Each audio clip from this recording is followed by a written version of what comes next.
You know, we're starting down here at the Wisconsin Musky Expo. I ran into a friend of mine from over Minocqua. I've been guiding a long time, maybe a year or two longer than I have even. Russell Smith. Oh, this is my 42nd year of guiding full time. You got me by a couple of years there, but I haven't had a real job, let's put it that way, for 40-some years. So I don't know if you can say that, because guiding is an awful tough job sometimes. Yeah, you're right. You got to be a certain person for that. You know that, John. Yeah, you know, some guys think that we make a lot of money, but we don't do it because of money. We do it because of what we love to do. Oh, it's a passion. I mean, you know, for me, even with the lures, it's always been kind of a passion to make all the lures, and you know, and still enjoy doing that. And my son Jake is also involved with it too, so it's been working out really well. Well, you guys almost got to have a lure company or something else going on, because the guiding is just not enough. Yeah, it's seasonal, you know, so we keep ourselves busy in the winter and come to shows like this and, you know, make product in the wintertime. How long you been making lures now? Well, this is the 48th year of making lures to sell. I made lures before that to fish with. I never thought I was going to make lures to sell. I was mostly fishing with my homemade lures, and that's how it all got started. And I caught a couple of trophy fish, and a couple of bait shops in Minocqua said, "Why don't you make me a dozen of those no-name baits?" So, and that's how it all started. Got on my little wood lathe and turned out a dozen baits and hung them up in a sport shop in Minocqua and on a Friday, and by Sunday they were all sold. And so that's how I got started making the lures to sell. You've acquired a couple of different outfits, companies too, besides. Yeah, we picked up the Dick Rice Bait Company about 6 or 7 years ago, and that was his famous lure was the Top Kick. And then also the Striker was a famous lure that he had, so we have permission to make all those, and we made the 500 collector lures for Musky Hunter magazine. We 1 year the Top Kick and 1 year the Striker, so it kind of helped pay for the whole business. So a lot of different lures, almost a complete lineup there. Oh yeah, we got everything from topwater to trolling baits that go 30 feet deep. So we can troll now too. Yeah, you can. Yeah, I don't do it a lot, but it's good sometimes just to take a break between spots and throw a line back there and just go to your next spot. And we've caught fish doing that. We all know there's fish hanging out there in the middle, a lot of places. So. Now, Russ, you know, when it comes to fishing, I know you own the Smitty Bait Company, and you're known for muskies, but you do a lot of fishing for other fish too, smallmouth in particular.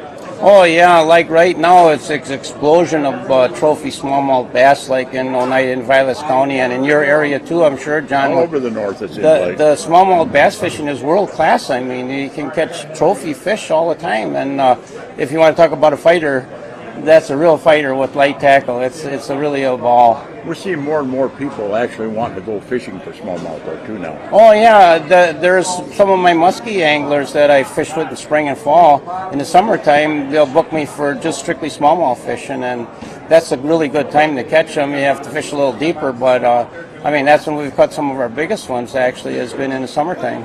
What kind of tips can you give our listeners here as far as you know, being more productive catching smallmouth, big ones?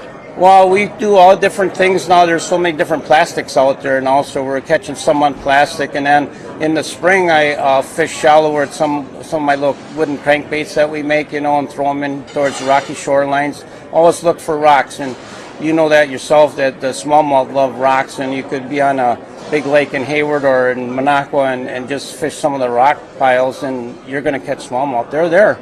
You bet. You know, and then they'll move a little bit deeper as the season progresses. Always, yeah. They always. I mean, I've caught them down to 35 feet already. You know, during the season when it got warm and that, and deep rock clumps and stuff like that. The interesting thing about smallmouth too is that there's never one in a spot. There's usually more than one. Yeah, you'll see that. I'm sure you've seen it many times where you're bringing one up and his buddy is right behind him. There's a pair of them a lot of times, and a lot of times the biggest ones that I've caught, there always has been a pair of really big ones. So yeah, and the thing we want to constantly remember, just like muskies, is that fishing's gotten good because more people release those fish. Oh, 100%. And plus they made the season so you couldn't keep during the spawn, which years ago the meat fishermen would pick them all off the beds, and that really depleted our bass population. But now that the season doesn't open until mid-June, I think that's really protected the large and smallmouth bass a lot. You think maybe we need to get people thinking more about catch and release when it comes to big crappies and big bluegills and walleyes? Yeah, the crappie fishing, like, you know, the guys that are meat fishermen, it's like it makes you sick because I don't keep that many crappies. I guide people for crappies. I let them keep enough for a fish fry or Same something. here. But when you see guys that just load their boats with all them crappies and then they come back the next year, what happened to all the crappies? Well, there were 10 other boats in the same spot doing the same thing, and that's crappies like on the flowage by us now on a turtle float at Flambeau. It's 10-inch size limit and 10 a day only, which I wish they would do that statewide. Well, it's went downhill dramatically. It has. Crappie fishing. And Yeah. bluegills were almost non-existent Yeah. for 10-inch bluegills. Oh, yeah, that's a rarity.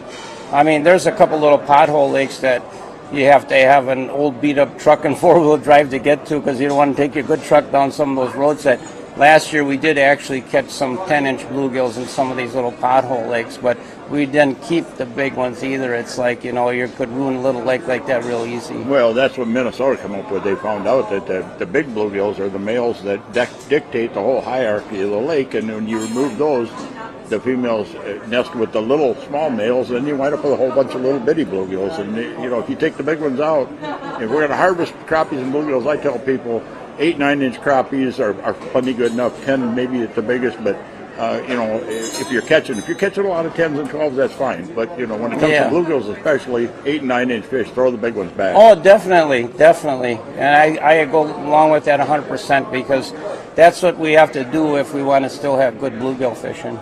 Russ, you know, it's been a pleasure talking to you here at the show. I want to thank you for coming on, and I hope you got a really good show and a good season. Oh, thanks, John. It's always really good to see you. We're getting to be the old timers. Yeah, I guess so. Yeah, it's always good to have a little conversation and see your smiling face. You bet. Well, thanks a lot. You're welcome.